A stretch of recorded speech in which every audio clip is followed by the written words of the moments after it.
Hey y'all, welcome back to another legend story. And this story is about the real Dracula. When you think of Dracula, you think of the most famous vampire that scares everybody, that gives everybody nightmares. Which was a famous story in a famous movie made by written by the awesome authors, Bram. And in fact, that was based on one of the most historical figures, Vlad the Impaler.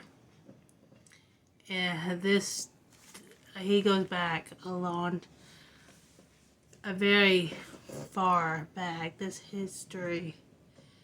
And they don't have much in common. Sorry, y'all. But, because he wasn't really a vampire. No, he wasn't a blood-sucking vampire, like suck your blood. I'll suck your blood. But he was bloodthirsty.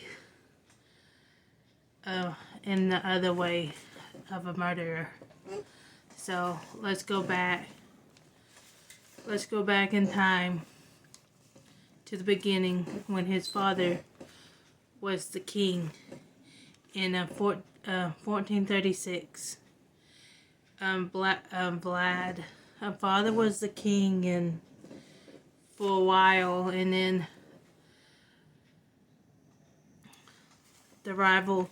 this rival group came in and wanted to overthrow him. And his father didn't want that, of course. Who would want that? But he's like, he pleaded with them, please. So he practically handed over his two kids. So they imprisoned his two kids, and even though they was prisoners, they was really kind. They was kind to the boys. And the boys grew up seeing the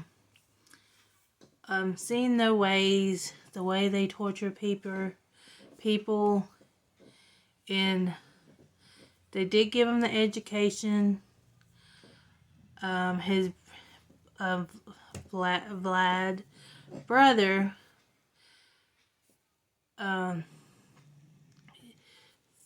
practically went on and went in line and just went with it.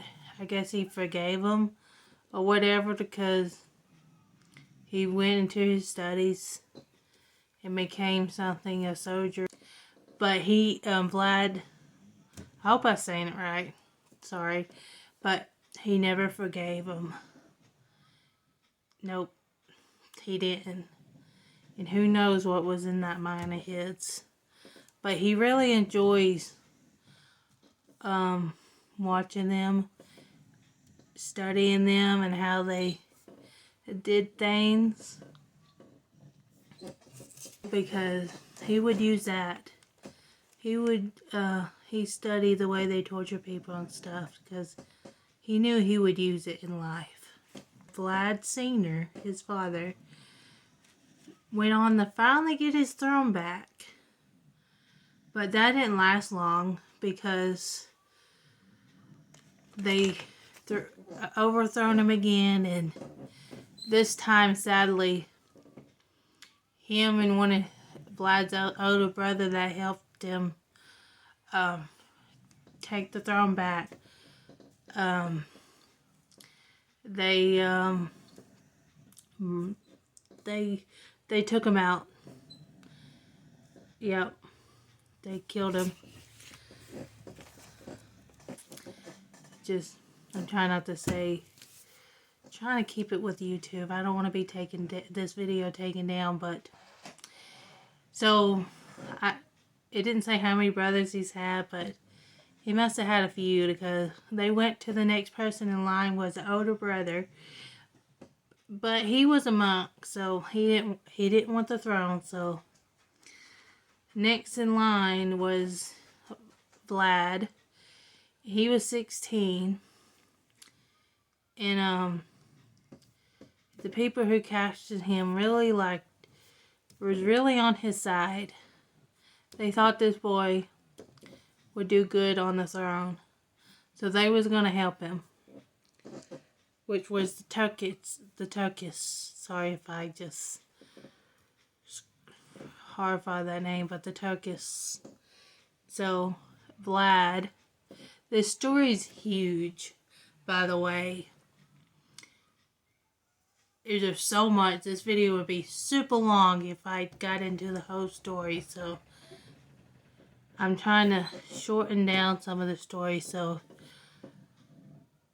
Vlad went out and got himself the army, and he came back with his army and fought and finally won his throne. He took the throne.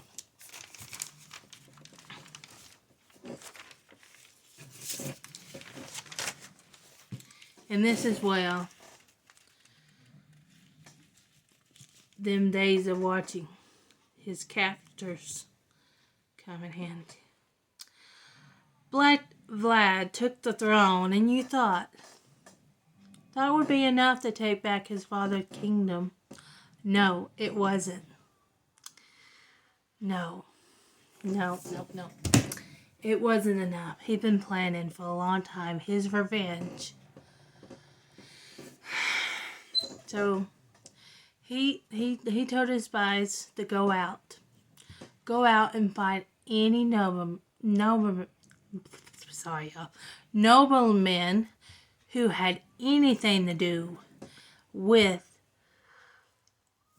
anything to do with the overthrowing his father from his throne, and invite them and their family to Easter dinner. So they went out, they got a list. They went out and they found them all, and he got a list in his hand. So he got his list in his hand. So they all showed up to the Easter feast. But there was no feast. They all got arrested. And what he'd been practicing all these years in the dungeon, and what he gets his name out of, Vlad the Impaler, he impaled them. Yep, he impaled them. If you don't know what that is, he takes a sharp spear stick and right through the booty hole, straight up, through their chest or through their mouth. And then the family who was left, he forced them to labor. I'm not going to say the S word.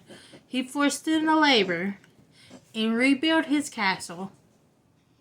And when they finally got done, he offed them too.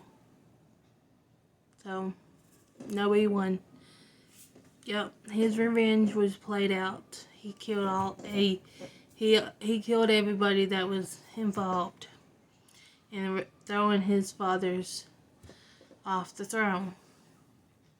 And it was involved as his father and his brother's death. And when I said that he was practicing the impalement, they said in the dungeon when he wasn't studying, when he was left in the dungeon, he was practicing that on rats, birds. He'd been planning this for a while. And you think that was it? No, that wasn't it. It was a new day. The beginning of his reign. The beginning of Vlad reign. So, this one's a tough one to say. I had to be careful with this one too. So, with his new reign, he decided he needs a new code, a new modern mod code that everybody has to go by. So he decided, with his ways, that if I don't know what he was, but he decided if you was a woman, and if you did anything without being married, out of wedlock, you would be punished. And if you defiled your flower, you would definitely be punished. So you was offed and impaired, I think, through the flower, the V. And then, for the punishment of the guy that helped you with getting rid of your flower of you not being married and out of wedlock, is that what we're talking? If that's the word, you would get your boobie cut off. The woman would get her boobie cut off, and he would have to eat it. And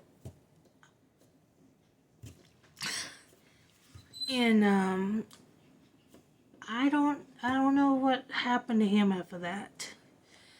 I would say after that punishment he got impaled too. But that is kind of wow. Just wow.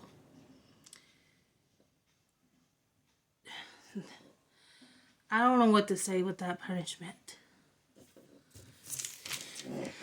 The next one was Vlad hated beggars.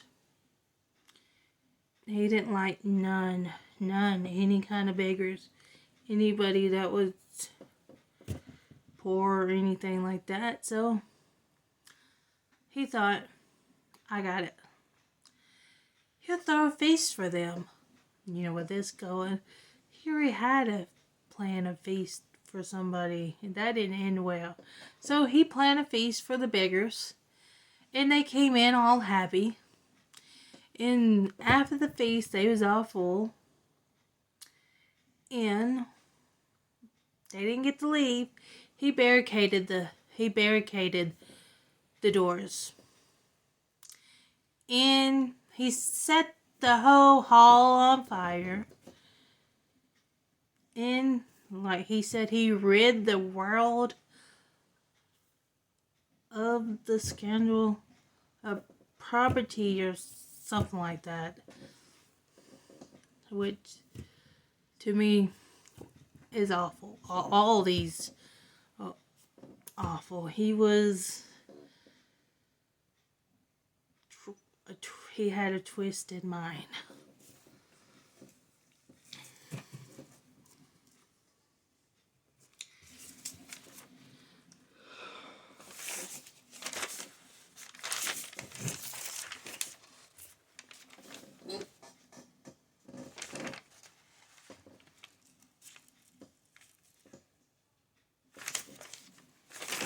Let's see. I have and then there was a fun fact I had. Thank you to our lovely PW, Paranormal Rich. She's she gave me, I wouldn't know this without her, but she researched Vlad the Impaler, and she did her research. She did deeper than me. That King Charles is a descendant. That is awesome. Thank you, PW, for that fun fact. I would have never known.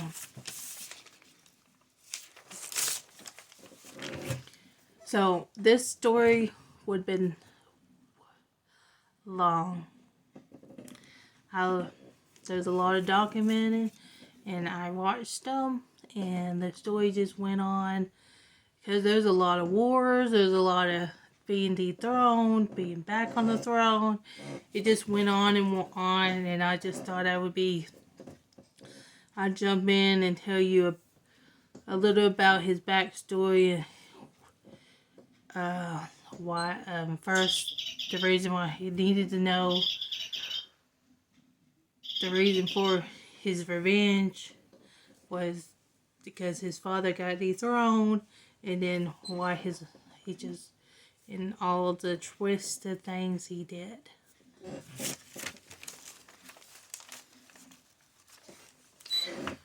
His death. There's a lot of debate about his death. They agree that he was killed while fighting against the Turkish in 1477. But that's all I know. I researched here and there. I couldn't find anything else much.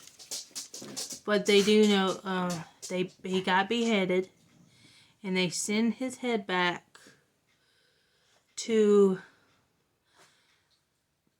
be put in honey to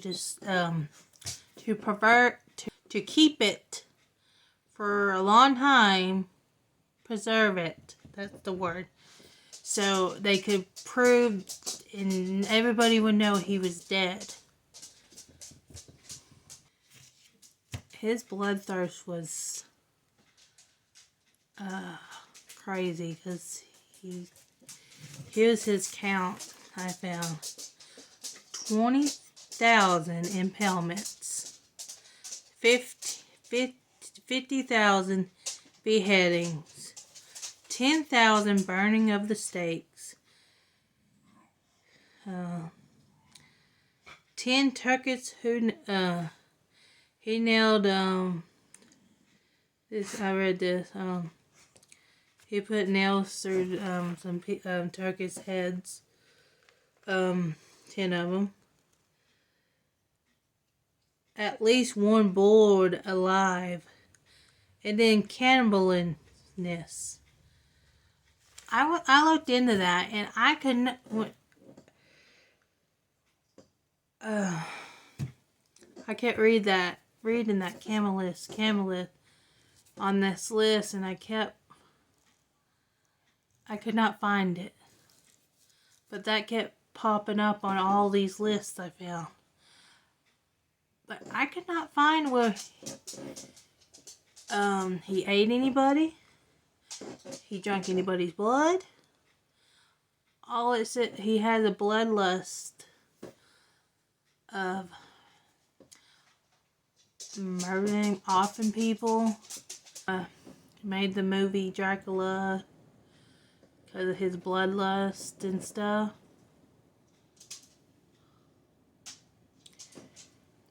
And in the Dracula, the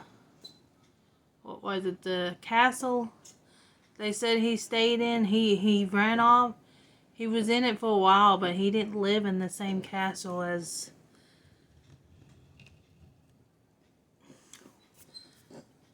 they said the Dracula lived in. That's so famous for the Dracula movie. That's what I got from my research. This is pretty long. I didn't know it was going to be this long. And then here's one I got, which is crazy. 2400. 2400. He took 2400 noses from dead warriors. It didn't say dead warriors. I'm assuming they was dead. But who knows if it's coming from him. He could have just tortured them and just stole their noses. But and then another thing was he had a mistress. She was pregnant. And he disavowed her.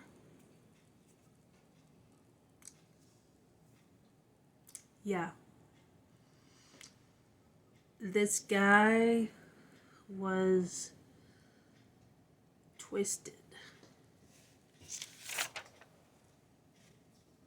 Vlad the Impaler was very twisted. I would say very worse than the legend Dracula.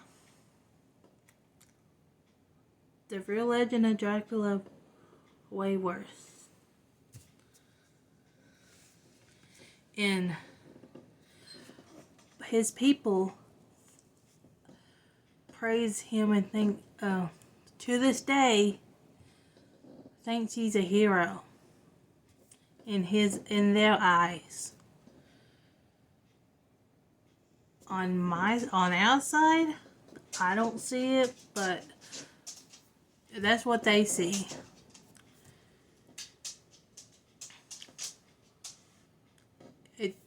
I don't know. It's just crazy. Well, that's my legend story of the week. I hope y'all enjoy the real legend of Dracula, the Vlad the Impaler, of all the crazy, twisted stuff he did. Until next week. Bye, y'all.